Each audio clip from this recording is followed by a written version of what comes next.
guys, we are live at the Tap Studio. This is the Fitness on Tap podcast, where laziness is loathed, tenacity is king, and pursuing excellence has filled the hearts of former couch potatoes. I'm Tom Petkovich. We're going to be joined with Stacey with her interviewing me today on time. More specifically, time management, what we spend our time doing, and how we can become more productive. Did you guys know that the average American spends 3.58 hours per day watching television?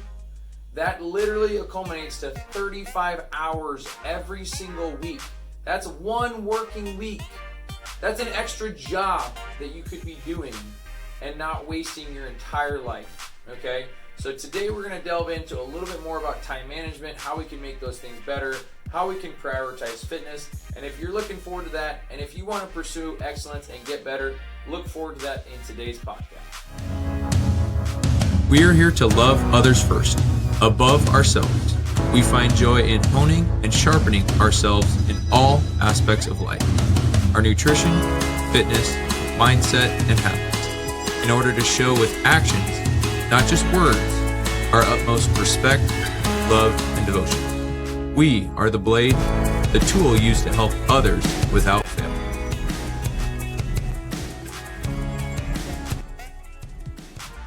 Okay, so I looked up on Wikipedia. This is from 2017, so the statistics are a little bit older, and I feel like maybe they've even increased from then. But people spend an average of 3.58 hours a day watching TV, which equates to 35.5 hours a week. That's like a full work week of watching TV. And that also translates into 77 days a year. Like, that's just mind-blowing. That's almost a third of your year. Watching TV. Watching television. Yeah. So something that triggered a thought from this, though, was I hear people say all the time, like, I don't have time to work out. You know? But if we're averaging... Bull crap. Yeah, if we're averaging 3.5 hours a day watching TV, you have time to work out. Mm-hmm. So we gotta look at like how we can reprioritize our time if fitness is actually going to be a goal of ours or a priority for us. Yeah, so, and I'll just interject or try to pause right there, mainly because the first thing that I would recommend is getting the book 7 Habits of Highly Effective People by Stephen Covey. I actually have a client that I've given that to, which is funny because she's my oldest client. She's never read it.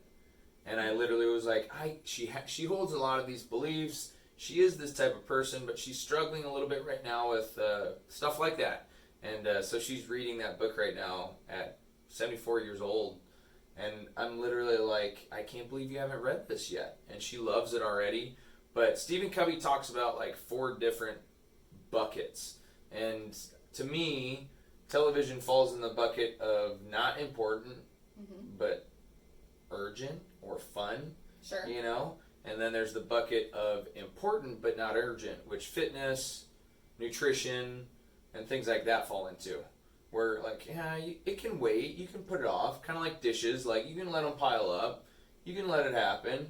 You know, same thing with nutrition. You can do a few bad things and you can let it pile up, and then all of a sudden you're like, holy crap, I need to spend 3 hours cleaning dishes now. Right. You know, or holy crap, I'm 100 pounds overweight. It's funny how that sneaks up on you, huh? Yeah, anyways, so I wanted to kind of interject and talk first about like Stephen Covey and that stuff first. But yeah, if you want to continue or finish what you were talking about, I just had to, say like it's crazy how we tend to let like kind of the fires of life like come up, and then we at the end of our day are like, oh my goodness, I'm so tired, I'm going to reward myself with television. Right. And you just need to honestly work on your, how do we put it, your grit, your tenacity to continue to fight for the things that you really truly value and that are really like you hold dear to you, and not sacrifice those things for things like television. I literally had a client last week that quit because She literally was like, I can't find the time, but then she just got done explaining to me that she gets home in the evening and she just doesn't want to do it, so she just sits and watches TV. And I'm like, so you're telling me on one hand you don't have the time, and then you're telling me that you have the time, you're watching TV, but you just don't want to do it. Those two things don't go hand in hand. And Right. you have to just do a self-reflection of your life or time analysis, like how much time are you legitimately spending watching television? Right. Because that can be cut out. Yeah. And I'll talk about my personal experience about that a little bit, but I'll wait till a little bit later. Yeah. So I was thinking, like, so I hear time all the time. There's so many barriers to working out, and there's so many excuses that you can make. I know, like, for me, it's, I've got kids, so what am I going to do with my kids in order to get a workout in, or do I do it first thing in the morning when everyone's still sleeping and I don't have to worry about it? Money is a big one for people, because gyms cost money. Motivation, like, I just want to sit and watch TV and I don't want to do anything. Injuries can be a barrier for people, but anyway, so we wanted to focus on time today, though. Yeah, not all of those, Yeah. just time. Just time. So with time, I know I've seen people say, I'm going to work out at home, because then I don't have to spend that time driving to the gym and, you know, just that whole commute. And that does save, probably an average of, Omaha's the 20-minute city now, so it might save you 40 minutes. Yep. You know, on the high end. Which is, I mean, that in and of itself is a great workout for most people. Sure.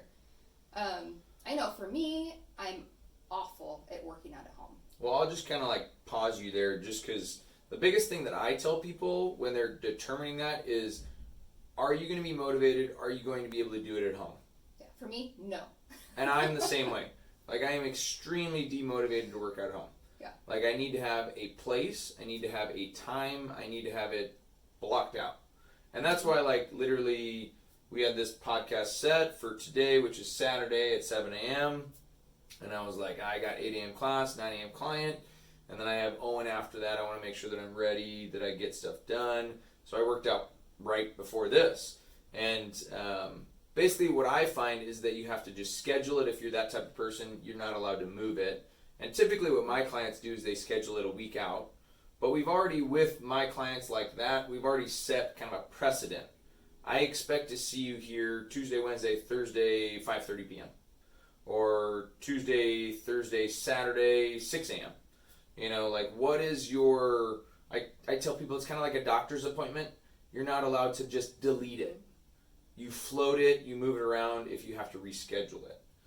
For people that work out at home, we still want to do the same thing, but you don't have that drive time. You do save a lot of time. Like, Sure. It is, in a nutshell, it is so much better time-wise and so much more convenient. But I'm going to be real honest. I'm willing to drive to the Starbucks to get the really nice cup of joe rather than, like, make my own at home. I'm not that way with coffee, but that's my example of, like, with fitness, I'm willing to drive here to have a 3x3 column rig with pull-up bars everywhere, really nicely lit, just a beautiful facility. I'm willing to do that and also have a community to motivate me. Not And a coach too. and a coach, and you know, I don't have that. I work out on my own. But yeah, like you guys, like it's so important to have a community, Yeah. people around you, and there's that effect of just being surrounded and being more motivated. Absolutely. Like I've actually had people go too hard in that aspect because they're surrounded. You know, so we want to also like diminish that, but at the same time, the amount that you will push more is tenfold. That's why people pay money for this stuff. That's why it's such a big thing. Even with COVID, we're experiencing growth, you know, and we're experiencing the fact that people love this stuff and are like just yearning for it, you know. So it's important. For sure. So we talked about scheduling your workouts. I know I do that, like Sunday, Monday, I will sit down and then register for my classes that week. Mm-hmm. That way it's scheduled, I've prioritized it, it's already in my calendar, and then the rest of my week I can work around those. Sure. You know, so that works super great for me too. So you basically make a plan. I do. And I Okay. commit ahead of Step time. 1, make a plan. Yeah, make A fail to plan is a plan to fail. mind-blowing. Boom. So with working out, you have people that love to go run miles and miles or for hours or run on the elliptical and all this kind of stuff. Mm-hmm. But we've talked about functional fitness a little bit in previous podcasts and kind of that, CrossFit workout, HIIT workout. There's a couple different names for it that all kind of fit in that same category where you're doing something intense for a shorter period of time. Yeah. Talk about how effective that is so that you can get a work, so what I'm saying is you can get a good workout in a short amount of time and not have to spend hours a day trying to get fit. Yeah, so I always talk to my clients about the hierarchy of exercise, and I basically go into detail about what Tabata, I think he's a Japanese researcher, might be Korean, but if you've done exercise for it all, you know the name Tabata, and you know it as a very intense, very hard workout of 20 seconds of work, 10 seconds of rest. And I talk about the effects of strength training, and I talk about the effects of high-intensity interval training, which would be Tabata, and then I talk about steady-state cardio, okay? If you're wanting to get the least post-exercise benefit out of your workouts, do steady-state cardio, meaning hop on an elliptical, a treadmill, go for a run, row machine, just go for an hour. Sure. And it's an intensity that you can handle. It is straight endurance. There is no capacity of stamina, strength, balance, coordination. Well, I mean, it depends on which movement you're doing.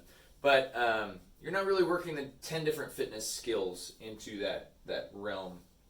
But with strength training, I tell people you can potentially get up to 48 hours post-exercise benefit. That's why a lot of people are like, well, don't do the same muscle group back-to-back days. And that's all garbage. We want to focus on movements. If you hit quads 2 days in a row, guess what? God made you really good. It'll be okay. So just don't do it every day. Sure. But it's okay to do thrusters on one day and clusters on the next day. As long as they're different movement, different capacities, different intensities, things like that. That's more programming. But when it comes to high-intensity interval training, you can get up to 18 hours post-exercise benefit. Steady-state cardio is 0. Okay? There's no post-exercise oxygen consumption to steady-state cardio. You burn a ton of calories. You do a lot of stuff in that session, but you don't get anything really post-exercise because your body's not really having to adapt to something new, a new stimulus. And we're talking about the SAID principle. Stimulus, adaptation to impose demand. Okay, we want to impose a demand that is more challenging for you that your body has to adapt to, hence the stimulus. Okay, so that's where that kind of hierarchy of exercise falls in, those different things. That's why we tend to focus more of our time on strength training and high-intensity interval training, and we do work in steady-state cardio, conditioning, things like that too. Like today's a chipper. And I would say that almost falls into steady state, but it's also a mixture. You're going to get a really good benefit of everything, So we can't do that here because if a person's only working out 3 hours a week here, that's we have to really capitalize in that hour and probably more focus on strength training and then also that high intensity interval training. Does that answer your question? Yeah. Yeah. So I think it's a great way for people who are concerned about time. You can get in a short workout. Some of our workouts are 5 minutes? So Tabata is a great example. I would really focus on with Tabata, for anybody that's I just have no time, I'm give me 4 minutes a day. You just got to give it to me 5 days a week. Just 4 minutes a day. We'll just literally pick different movements and let's just work on Tabatas. That's it. Yeah. 4 minutes. 4 minutes. Literally 4 minute abs. Just kidding. But you can do 4 minutes. Literally get up, do it right away. These aren't things that you're probably going to have to warm up a ton for. Do air squats, push-ups, burpees, up-downs, lunges, things that you can do at home. And you are going to get a ton out of that. And actually the 4-Hour Body from Tim Ferriss talks about the diminishing return after that 4 minute period. So anything after 4 minutes, you actually start to get a law of diminishing return. meaning that it would be more advantageous for you to do 4-minute periods throughout your day, meaning like, I'm going to do a 4-minute session in the morning. I'm going to do a 4-hour lunch session. Or 4-minute. That's a good catch. Sorry. 4-minute, that would be insane. 4-minute session at lunch, and then a 4-minute session at dinner. I've actually given that to one of my clients where I'm like, if you want carbohydrates at every single meal, give me your 4 minutes before every single meal. Or you need to go and do 50 air squats. Like, you got to earn your carbohydrates if you aren't going to cut them out at every meal. Like trying to give people goals and objectives to like just have movement throughout the day is better for those people that they say they can't. But that I'll just go back to like, I'm a really big or picky person with words. I usually ask those people, you can't or you won't. Because we all have 24 hours in the day. And somehow Stacey and I are fitting it in. I own a gym. I have a 2-year-old. There are plenty of other things that go on in my life. Like yesterday I got to take my dog to the vet. And she's got some cornea abrasion thing going on that I'm taking time away as well with that. But I still make it all work. Yeah. Okay. Gosh, I got a 3-year-old, a 4-year-old, 10-year-old, and then I have 2 of my own personal side business gigs. And yeah, I don't know, like just being a mom makes you super busy. But yeah, find time, fit it in. You have to make the time for it. And that's the thing that I usually have the discussion with people is you can't find the time for fitness, your health. You get one body. You only get one machine to live your life. Yep. You don't get a new one. Okay? And so once it is broken, and I've seen this where people are gone, like too far gone, and I'm like, I don't know if we can change what you've done. Like you've screwed your body up. You only get one vehicle. You have to make the time and make it a priority. So, yeah. Yes. Well, I think that sums it up for today. Yeah, cool. All right. Well, thanks for tuning in, guys. We'll see you on the next one.